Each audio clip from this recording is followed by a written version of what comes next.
This is our great picture in office. Very nice. Very job. So if you want, you have To the Alliance Française to host it now in Islamabad. It was hosted in Lahore a few days before, I mean last week. Yeah, so I know I'm very happy, and thanks to Anne-Sophie and Fabrice. So I don't know if you have any question or if you would like me to explain when and how I started this project. It was in 2017, 18 and 19. I wanted to talk and to show again Pakistan in a different way and to show the richness of this country. And then I found out with a friend that the Indus could be a good link to introduce Pakistan to first to people who've never been there, which is not your case, of course. But to show the country to people who has a very limited idea of it and who didn't have the chance to see its beauty and its diversity and culture. Okay, when did you take the pictures? So it was in 2018, 19, and a few in 2017 also. So I followed the Indus River, not in one go, because I wanted to have all the seasons. So you know, I wanted to have the snowy mountain in the north. Then I don't want to be in the south when it would be like 50 degrees. So I just played with the season and the date, and it took me at least, I guess, 2 years to complete the project. Alors, if you have questions, yes, please, Ira. I'm just curious, which part of Pakistan did she enjoy taking pictures in the most? Which was the most photogenic part of her journey? I couldn't hear the question. Quelle est la partie du Pakistan où tu as préféré prendre des photos et quelle est la partie du Pakistan qui était la plus photogénique? So it depends, because in terms of scenery, the north was amazing and beautiful, especially with the snow and the icy Indus. But then for the portraits and for the architecture and the people in the south, when I went one of my favorite places, the Shahjah Masjid in Dhaka, which is one of the most beautiful architecture pieces that I have seen in the country. And for the people, I guess it was more in Punjab and in Sindh for the portrait. But I cannot say there's one favorite place, because every province has its own charm. And but in terms of scenery, for sure the northern area. Thank you. Okay, merci. Monsieur, you wanted to ask a question? First of all, thank you for highlighting Pakistan's right and beautiful images, highlighting our culture, tradition, landscape. I have 3 questions. First, how did you perceive this idea that you should start from the northern areas across Sindh and take pictures? Second, Wait. I'm going to give the question one by one. okay. So, première question, comment t'es venue l'idée, comment tu as conçu cette idée de descendre l'Indus depuis le nord vers le sud? So I was sitting in a cafe in Paris with a friend of mine called Claire, to give you the exact story, and I was telling her that I wanted to find a way to show Pakistan all along in a different way. So first I thought about the Karakoram Highway, but the Karakoram Highway doesn't go till Sindh. So we were talking, and at the end the Indus came, and especially because of the water is such what gives life. So that's how the Indus came to my mind. And then knowing that of course there's like small part of the Indus in Tibet and in India, but I think it's 93, if I'm right, % of the Indus is in Pakistan. So for me it was the perfect way to show the country and to travel. Yeah.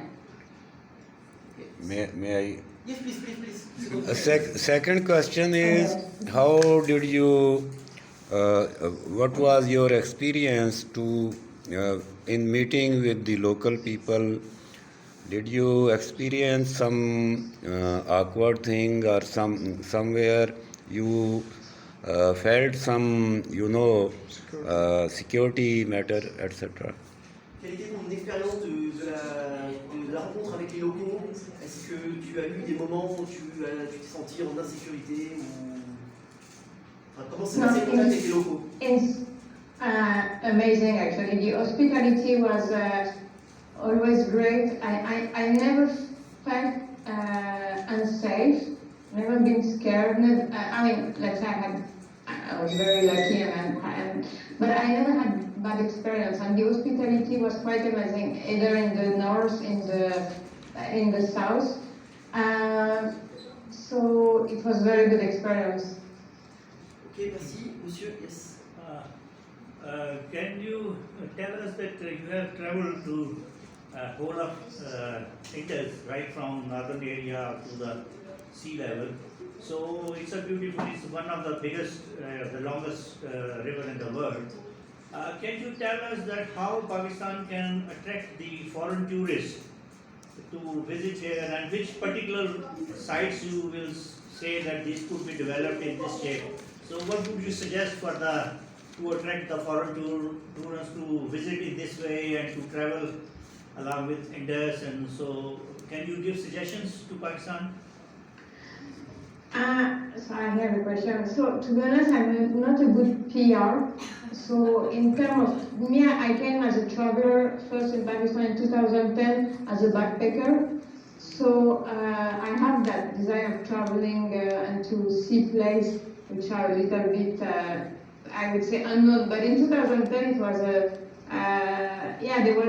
there was still a gap between the perception of that people have of Pakistan and the reality. But in 2010, it was even worse, I would say. And when I traveled there for the first time, there was such a huge difference between what I had in mind and what I see, and then I started to travel all around. So how to attract, I think that the country has so much beauty to show, and but I don't have any tactic. I'm not good actually in selling a product, I would say. I'm not a commercial at all, so I think that for me the country has so much beauty to give and so much place to be discovered and seen. So let's say that I just hope my photo wall, like I work for the French travel guide called Le Petit Futé, and I took the photo while the guide. So I just hope that when people see the photo, it gives them desire to travel and to see more of the country. Any other question? Yes. So you have any plan to record the landscapes of Pakistan in video format? Est-ce que tu as un plan est-ce que tu as un projet de travailler les paysages du Pakistan en vidéo plutôt qu'en photo? Right now, I don't have, but why not? I mean, that could be a film. I could do it again, but with a video, travel all over the Indus. I mean, all along the Indus. Especially, I started to film like 2 years back, so it could be. But now I don't have that in mind. Not yet. I have a question. Yes, please. Was she impressed by the mighty Indus in a way that somewhere it becomes, it goes out of its banks and somewhere it is lying still? And what is her impression of the mighty Indus? Because we call it Sher Darya also, lion river also in our language. Entendu ou je traduis? Non, j'ai pas entendu. Est-ce que comment tu as perçu la puissance de l'Indus, rivière qui sort de son lit et qu'on appelle ici la rivière Lion, tellement elle est puissante? Alors, I haven't photographed or see when it was flood or something like this. So, for me it was a guide. So I really, and to be honest, it was a gentle guide with me. Again, in the sense that I never been there when there was flood or when it was I think it's power, but I really took it as a companion for all my trips. So it was a guide and a companion, and a powerful and beautiful one.